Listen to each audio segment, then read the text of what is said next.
Olá, irmãos, a paz. Hoje nós vamos estar estudando a respeito do Salmo 2, que fala de Jesus já no Antigo Testamento, ali como o grande Senhor, como o Rei de toda a terra, e ali é falado a respeito dele ser o ungido, o Cristo, o Messias. A palavra ungido quer dizer Messias, ou melhor, Messias quer dizer ungido. E Cristo quer dizer Messias. Então, Cristo é no grego e Messias é no hebraico. O Salmo 2 fala assim: por que as nações se enfurecem tanto? Por que perdem seu tempo com planos inúteis? Os reis da terra se preparam para a batalha. Os governantes conspiram juntos contra o Senhor e contra o seu ungido. Vamos quebrar essas correntes, dizem eles. Vamos nos libertar da escravidão. Então nós vemos aqui, nesse salmo messiânico, que os povos se organizam. Aqui está falando mais a respeito da liderança, dos governantes das nações. Eles se levantam e eles combinam entre si para lutar contra o Senhor e contra o seu Cristo, contra o seu Messias, porque é isso que no versículo 2 a palavra ungido quer dizer. Eles conspiram juntos, ou seja, eles estão tramando o tempo todo contra o Senhor e contra o seu Cristo.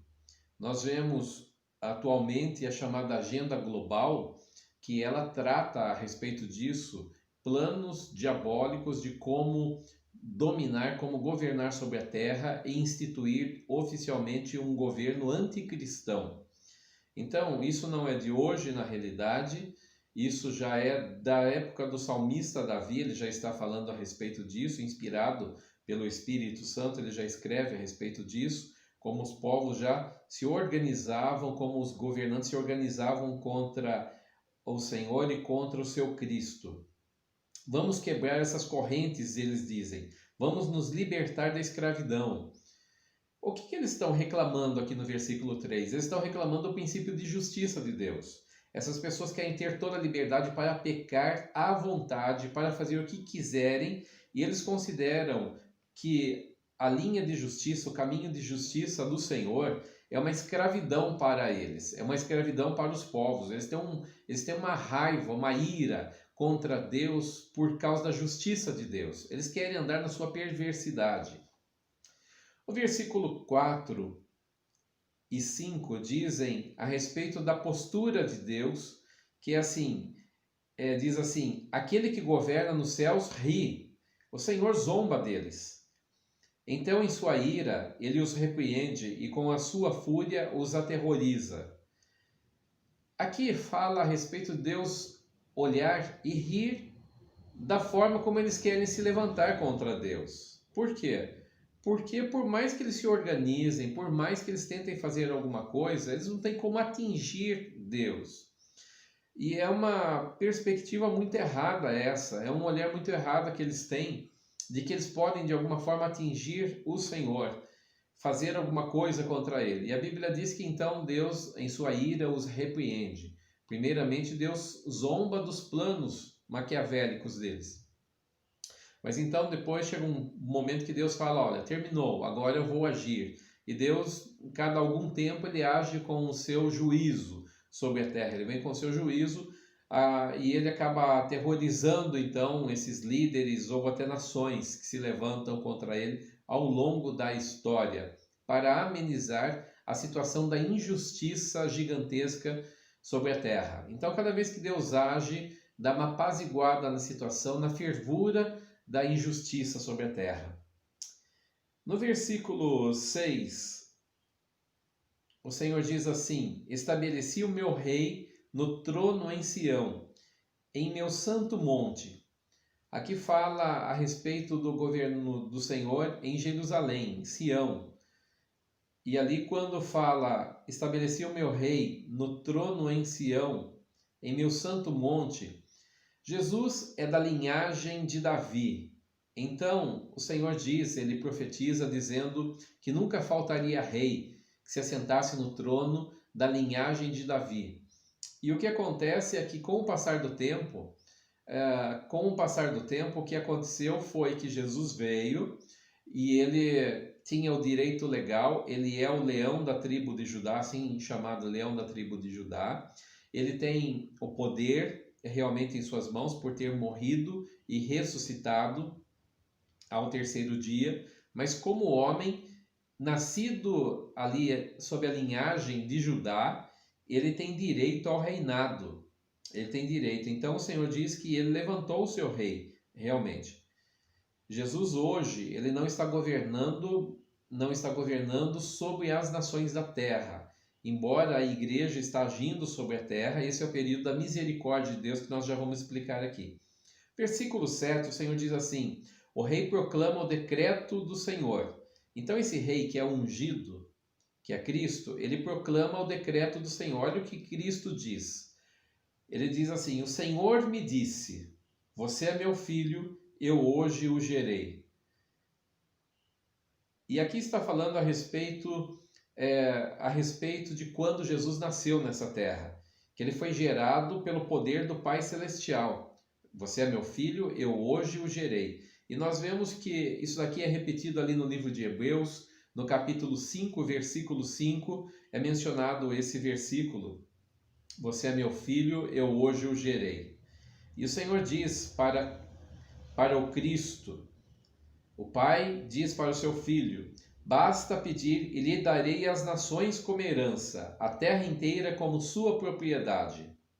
Você as quebrará com cetro de ferro e as despedaçará como vasos de barro. Portanto, reis, sejam prudentes, aceitem a advertência, governantes da terra. Sirvam ao Senhor com temor, alegrem-se nele com tremor. O texto no versículo 8 e no versículo 9 fala a respeito do poderio que ele teria. E aqui, irmãos, Jesus, quando voltar sobre a terra, ele não voltará mais como o servo, ele voltará como rei. Rei que governará sobre toda a terra, e ele separará as nações diante de si. E o texto diz aqui que o Pai deu autoridade ao Filho, dizendo: olha, você pode me pedir as nações da terra, e eu te darei até a terra inteira como sua herança. Então é óbvio que aqui ele não está falando de nenhum rei humano, até porque dentro da linhagem normal dos reis ali de Israel, nenhum deles teve esse poder de pedir ao Pai Celestial as nações da terra, e o Senhor diria: quais nações você quer? Ah, eu quero essa. Ah, então eu vou te dar até a terra inteira, se você quiser, eu posso te dar. Olha o que ele está dizendo: você as quebrará com cetros de ferro e as despedaçará como vasos de barro. Então, como se tivesse um vaso de barro e ele tivesse ali um cano de ferro na mão, forte, e ele pudesse quebrar os vasos. Assim serão as nações quando Jesus voltar. Ele separará as nações diante de si. Ele colocará algumas delas à sua esquerda e outras à sua direita. E para as que estiverem à sua esquerda, ele dirá que elas não são bem-vindas em seu reino e as quebrará para sempre. Versículo 10, 11 e 12 falam a respeito de uma postura de prudência que nós devemos ter e que os líderes das nações devem ter diante do Cristo, do Rei que Deus levantou sobre a terra. Portanto, reis, sejam prudentes, aceitem a advertência, governantes da terra. Sirvam ao Senhor com temor, alegrem-se nele com tremor. Aqui fala sobre servir e sobre se alegrar. Servir com temor, ou seja, com respeito, e alegrem-se nele com tremor. E até tremam diante da sua presença, porque ele é santo. Ele é santo, levantado pelo Pai Celestial, e ele é a única figura que tem esse poder realmente de ser o Salvador e de ser aquele que vai separar as nações diante de si.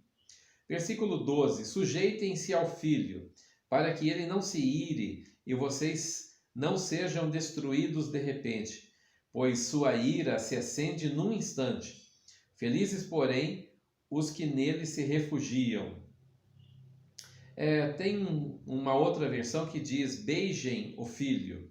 E esse beijem era uma saudação que então, quando o rei apresentava o seu filho diante dos governantes, ali então pessoas vinham, ali autoridades do país vinham e ali tinham que beijar o filho do rei como quer dizer, ó, nós estamos aceitando o seu filho como futuro rei sobre a terra.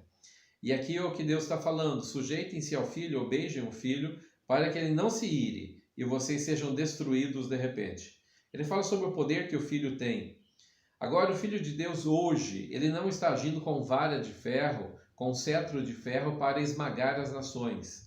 Hoje ele vem com a sua misericórdia, com a sua salvação e com o seu grande amor na frente. Mas um dia ele virá com a sua justiça e com o seu juízo.